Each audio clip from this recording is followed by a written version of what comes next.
kumain nga. JQ, anak. Kakain na tayo. Bumaba ka na dyan. Okay po, Mami.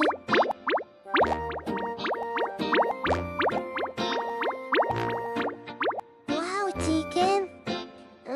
Talak. Nasaan na si Daddy? Gagabihin ng daddy mo. Kasi hindi pa daw nauubos yung tinda nilang siya. Baka nanggaran yung daddy mo. JQ, anak. May bisita ka. Sino kaya yun?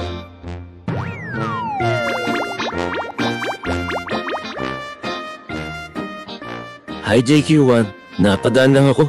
Nakita ko kasi ang bahay niyo eh. Ah, ganun ba?